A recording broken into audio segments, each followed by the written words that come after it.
వచనంలో కూడా చూసినట్టయితే ఆయన నమ్మకునదగిన సహాయకుడు అంటాడు. 46 అధ్యాయం దేవుడు మనకు ఆశ్రయమును దుర్గమునై ఉన్నాడు. చూసారు ఏ కాలంలోనంట?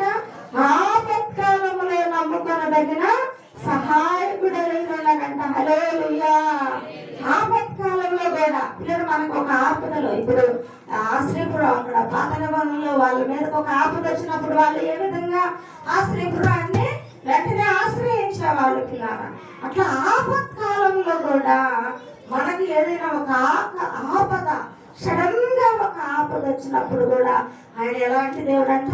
నమ్ముకొనదగిన సహాయకుడై ఉన్నాడంట. చూసారా పిల్లరా, ఎంత నమ్మకమైన దేవుడు, ఎంత కొనియాడబడిన దేవుడు, ఎంత మన దేవుడు అంత నమ్ముకొనదగిన సహాయకుడు. ఆపత్కాలంలో కూడా సంతోషించినప్పుడు సంతోషించే దేవుడుగా ఉంటా ఉన్నాడు.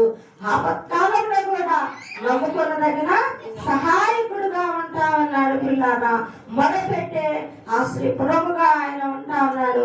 అంతర్మాత్మగా దుర్గంగా కోటగా కోటగా నాకు ఉంటానన్నాడు అన్నమాట. పిల్లారా,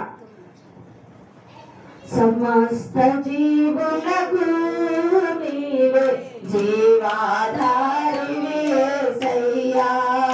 సమస్త జీవులకు నీవే జీవాధారివి యేసయ్యా. తల్లివి నీవే, తండ్రివి నీవే, మిత్రుడ నీవే, బంధువు నీవే. తల్లివి నీవే, తండ్రివి నీవే, మిత్రుడ నీవే, బంధువు నీవే.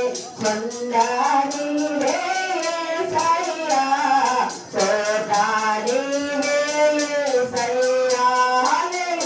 కొండ నీవే యేసయ్యా, కోట నీవే యేసయ్యా. సమస్త జీవులకు నీవే జీవాధారివి యేసయ్యా. సమస్త జీవులకు నీవే జీవాధారివి యేసయ్యా. హల్లెలూయా. ఆయనంట తల్లిగా, తండ్రిగా, బంధువుడిగా, స్నేహితుడిగా, ఒక కొండగా, కోటగా మీకు నేను ఉన్నానని చెప్తా ఉన్నాడు. తల్లి తండ్రుల కంటే, మిత్రుల బంధువుల కంటే కూడా ఆయన ఒక కొండగా, ఒక కోటగా, అవి పెద్దవి కదా కొండ, దుర్గమ్మ కోట.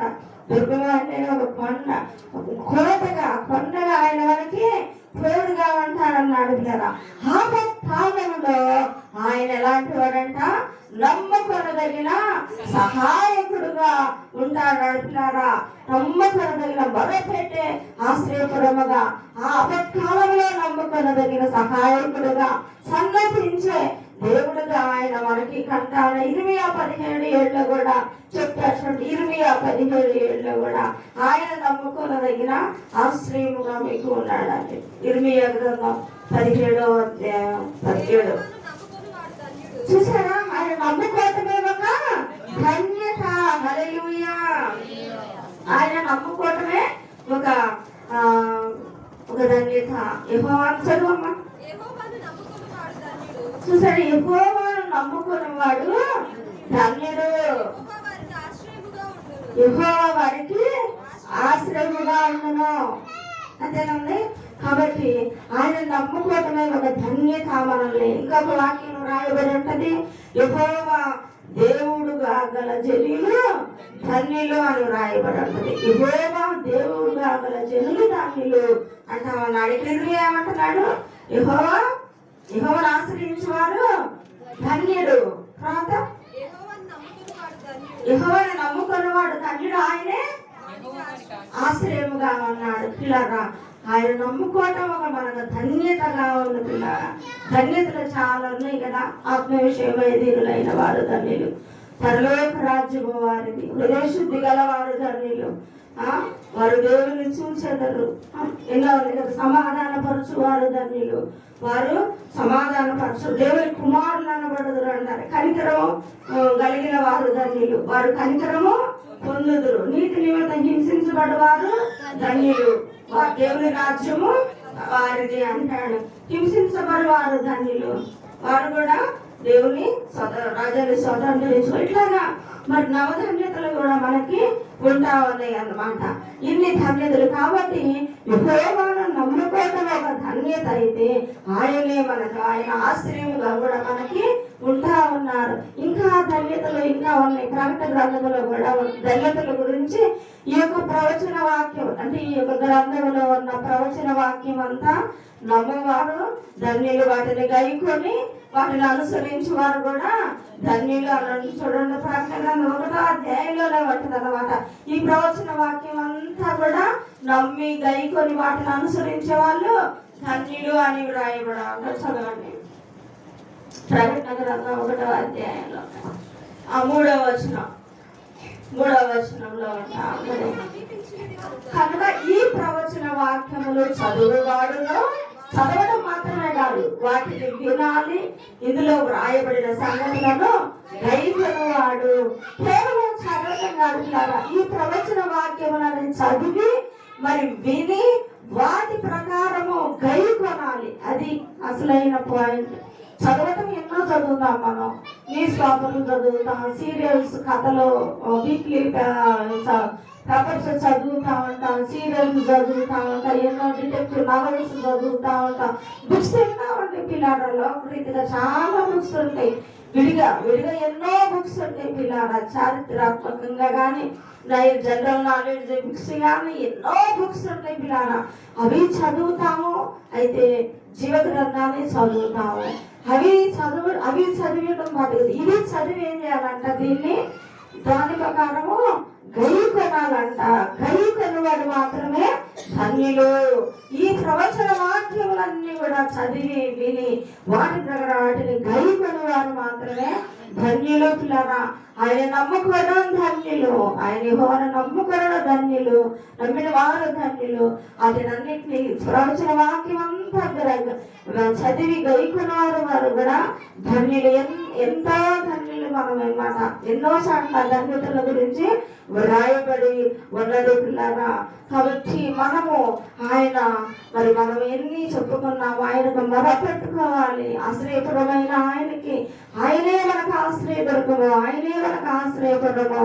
మరి ఆయన ఆపత్కాలం, మరి ముఖ్యంగా ఆపత్కాలంలో నమ్మకొనగలిగిన సహాయకుడుగా ఉన్నాడు. హల్లెలూయా.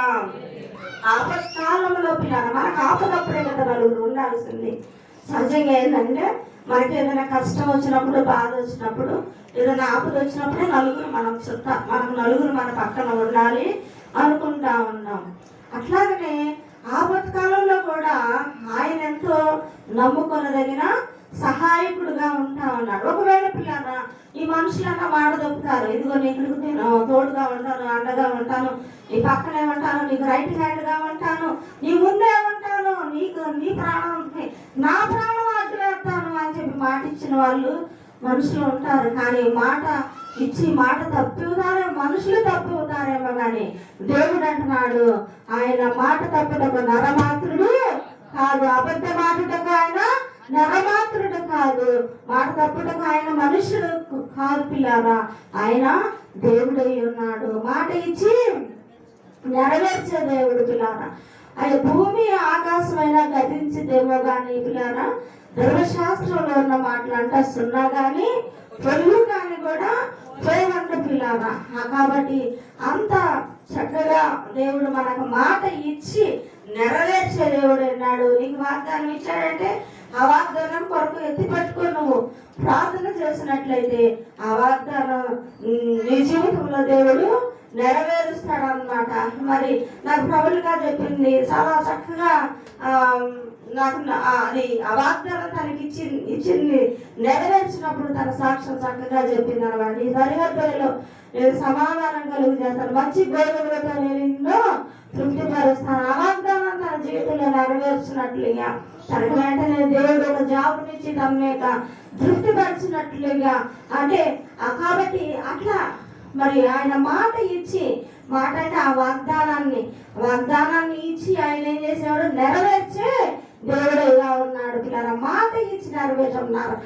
మాట తప్పుటకు అబద్ధ మాటకు ఆయన ఏమాత్రం కూడా నరమాత్రుడు కాదు పిల్లరా. ఆయన మనకి ఆశ్రయపురముగా దుర్గముగా మనకి ఉంటా ఉన్నాడు పిల్లరా, ఉంటా ఉన్నాడు ఆశ్రయపురముగా. నాతో నీవు చేసిన నిబంధనలన్నీ నెరవేర్చుచుంటివే, నీతో చేసిన తీర్మానములు స్థిరపరచితివే. చేసిన నిబంధనలన్నీ నెరవేర్చుచుంటివే, నీతో చేసిన తీర్మానములు స్థిరపరచితివే. అందుకే ఈ స్తుతిగత మహిమల స్తోత్రాంజలి, అందుకే స్తుతిగత మహిమల స్తోత్రాంజలి. ఆశ్రయ దుర్గమా నా యేసయ్యా, నవ జీవన మార్గమున నన్ను నడిపించుమా. నాతో నీవు చేసిన నిబంధనలన్నీ నెరవేర్చుచుంటివే, నీతో చేసిన తీర్మానములు స్థిరపరచితివే. నాతో నీవు చేసిన నిబంధనలన్నీ నెరవేర్చుచుంటివే, నీతో చేసిన తీర్మానములు స్థిరపరచితివే. అందుకే స్తుతిగత మహిమల స్తోత్రాంజలి, అందుకే స్తుతిగత మహిమల స్తోత్రాంజలి. ఆశ్రయ దుర్గమా నా యేసయ్యా, నవ జీవన మార్గమున నన్ను నడిపించుమా. హల్లెలూయా. ఆశ్రయ దుర్గము, ఆశ్రయ పురముగా ఆయన మనకి ఉంటా ఉన్నారు పిల్లారా. అదే పిల్లారా, ఈ యొక్క ఆశ్రయపురాలని వెతుక్కుంటూ ఒక అతను సడన్ గా అరణ్యంలోనంట పొరపాటున ఏం చేశాడు, అరణ్యంలో అక్కడ కూడా ఆశ్రయపురాలు ఉంటాయేమోనని చెప్పి ఆయన పరిగెత్తుతా ఉన్నాడంట. ఒక అతను ఏం చేశాడు, అతన్ని శత్రువులు తరుముకుంటూ వస్తా అంటే అతను ఆశ్రయపురం ఎక్కడన్నా ఉంది, వేరొక్క ఆశ్రయపురంలో లోపలికి వెళ్ళిపోదాం, ఆశ్రయపురం లోపలికి వెళ్ళిపోతే నాకు ఇంకా అపాయం ఉండదు, అని నాకు క్షేమము అక్కడ భద్రత అని చెప్పి వెళ్తూ వస్తా ఉన్నాడంటే ఆ ఎడారిలో బాగా ఇదిగా ఎక్కడా కనబడట్లేదు పిల్లారా, ఎక్కడ ఏమీ కనిపించట్లేదు పిల్లారా. ఒక చోట ఒక ఇల్లు ఉందంట, ఇల్లుంటే ఇది ఇక్కడ గబక్కన మనం ఈ ఇంట్లోకి వెళ్ళిపోదాం, అప్పుడు నాకు భద్రత ఉంటుందని చెప్పి అక్కడ ఆ ఇంటి దగ్గరికి వెళ్ళగానే ఆ గడప మీదంట పరిశుద్ధత అని రాయబడిందంట. ఆ గడప మీద ద్వార బంధకం మీద ఏమన్నది, పరిశుద్ధత అని రాయబడిందంట. అక్కడ రాగానే ఒక అతను డోర్ తీశాడంట. ఇతను గబగబా సొక్కాని రక్తం మరకలు ఉన్నాయంట. వృణంగానే ఇంకా అక్కడ డోర్ తీసిన అతను అన్నాడంట, నువ్వు ఎక్కడో ఏంటో చేసి వస్తున్నావు, హత్య చేసి వస్తావు అన్నావు, ఇక్కడ పరిశుద్ధులు ఉండే స్థలము, ఇక్కడ ఇంకెవరు రాకూడదు అని చెప్పి తలిపేసేసాడంట, లోపలికి రానిలేదంట పిల్లారా. అతను ఇంకా అలాగే ప్రయాసపడుతూ పరిగెడుతూ ఒక పక్కన శత్రువులు అటాక్ చేస్తారేమన్న భయంతో ఆందోళనతో అలాగే ఇంకా వెతుక్కుంటూ ఆ ఎడారిలో ఇంకా అట్లాగనే పడతా లెగుస్తా పరిగెత్తుతా రక్తం కారుకుంటా వెళ్తా ఉన్నాడంట. అట్లాగే ఇంకొక అట్లా వెళ్తా ఉన్న సమయంలో ఇంకొక ఇల్లు కనిపించిందంట పిల్లారా. ఇంకొక ఇల్లు కనిపించినప్పుడు అయ్యో ఈ ఇంట్లో కన్నా వెళ్తే నాకు భద్రత దొరికిద్దేమో అని చెప్పి తెలిసే అక్కడ ఇంటి దగ్గరికి వెళ్ళి చూస్తే ఆ ద్వార బంధకం మీద సత్యము అని రాయబడిందంట. ఇది ఎక్కడ సత్యము అని రాయబడిందని వీళ్ళన్నా నాకు ఆశ్రయం ఇస్తారేమో అని చెప్పి గబగబా దగ్గరికి తలుపు పెడితే ఒక అతను తలుపు తీశాడంట. తన అవతారం అంతా చూసి ఇదంతా అతను ఏదో మర్డర్ చేసి వస్తున్నాడని నాకు అందరికి అర్థమైపోతా ఉంది. అతను చూసి ఇక్కడ ఎవరు కూడా నీలాంటి వాళ్ళకి ఇక్కడ ఆశ్రయం లేదు, ఇక్కడ అంతా సత్యవంతులే ఇక్కడ ఉండాలి, సత్యవంతులే ఇక్కడ ఉంటారు, నీలాంటి వాళ్ళకి అక్కడ ఆశ్రయం లేదు అని చెప్పంట. వాళ్ళు డోరేసేసారండి పిల్లారా. డోరేసిన తర్వాత ఇంకా అతను అయ్యో వీళ్ళు కూడా నాకు ఆశ్రయం లేదు, ఇంకా నాకు ఎవరు ఇస్తారని చెప్పి ఇంకా అట్లాగనే మళ్ళీ ఇంకా అరణ్యం అంతా ఎడారిలో ఇంకా ఎదుగుతా ఉన్నాడంట. గబక్కున ఏంటంటే బహిరంగంగా కనపడితే గబక్కున షూట్ చేయవచ్చు, లేదా బాణాలు వేయవచ్చు. ఎందుకంటే బహిరంగంగా ఉన్నప్పుడు షూట్ చేయొచ్చు, బాణాలు కూడా వేసేయచ్చు, రాళ్ళు వేయచ్చు. కాబట్టి ముందు ఏదో ఒకటి ఇంట్లోకి వెళ్ళిపోయాడనుకో వాళ్ళకి క్షేమం దొరికింది. అందుకని చెప్పి ఇంకా అతను కాశ్రీపురం కోసం ఏదైనా దొరికిద్దేమో గబక్క నేను దాక్కోవడానికి, ముందు నా ప్రాణాన్ని దక్కించుకోవడానికి, నాకు ప్రాణహాని లేకుండా ముందు నా ప్రాణాన్ని కాపాడుకోవడానికి అని చెప్పి ఇంకా మన అట్లా దొలాడుతా ఉన్నాడు పిల్లల. దొలాడితే మరొక ఇల్లు కనిపించిందంట.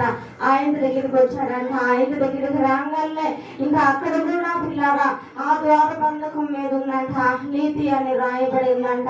ఆ నీతి అని రాయబడి అక్కడ డోర్ తీశారంట. డోర్ తీసాడు.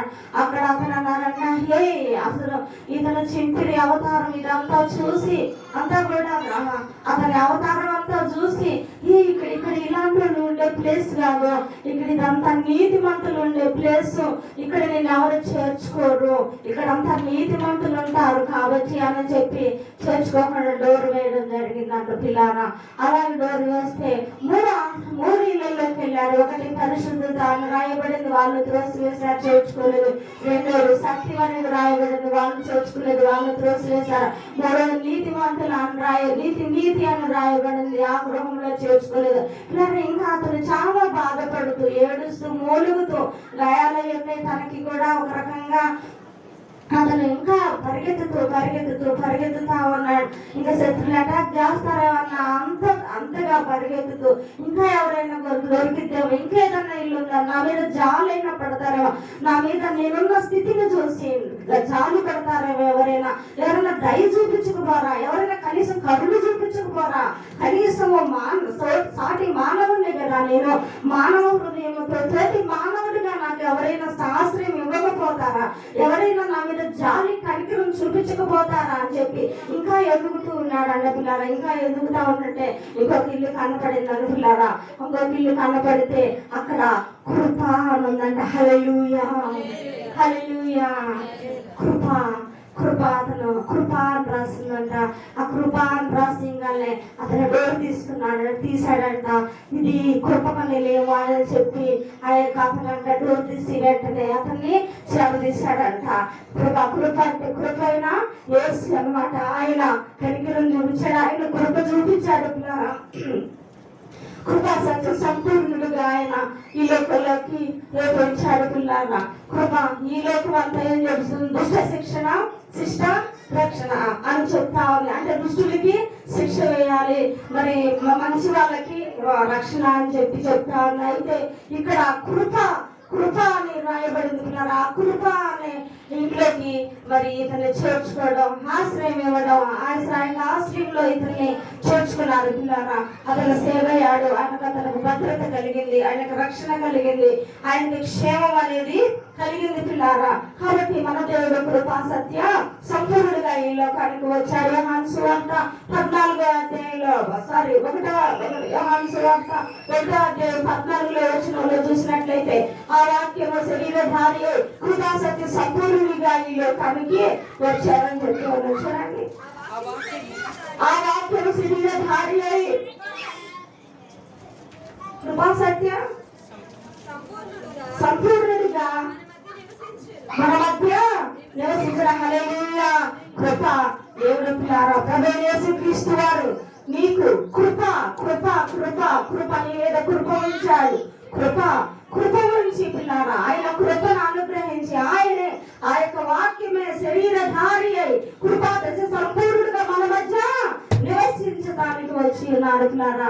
ఆ కృప కలిగిన దేవుడు, ఆ కనికరం కలిగిన దేవుడు, నువ్వు ఎలాంటి పాపమైనా, ఎలాంటి నరహత్య చేసిన వాడమైనా, ఎలాంటి దొంగతనం చేసిన వాడైనా, ఎలాంటి వ్యభిచారమైనా, జోతుగాడమైనా, ఎలాంటి డ్రగ్స్ కి, ఎలాంటి మత్తు పానీయాలకి బానిసలు అయిపోయినా, ఎటువంటి నీ యొక్క జీవితం ఎటువంటి వాటికి బానిసైనా కూడా కృపాదశ సంపూర్ణుడుగా కృప కలిగిన ఈ యొక్క గృహములకు అతను చేర్చినట్లుగా కృప కలిగిన దేవుడు నీకు ఆశ్రయపురముగా ఉన్నానని చెప్తా ఉన్నాడు పిల్లరా.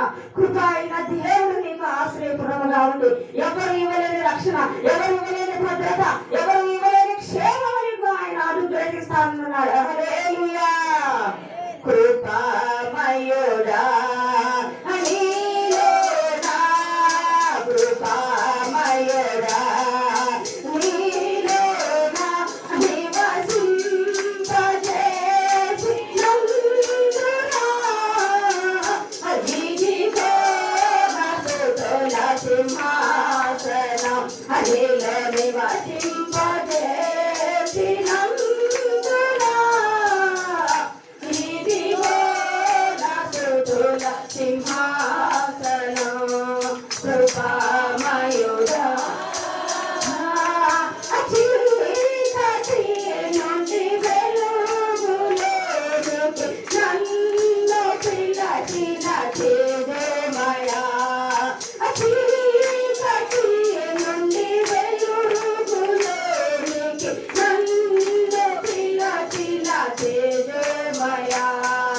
రాజవం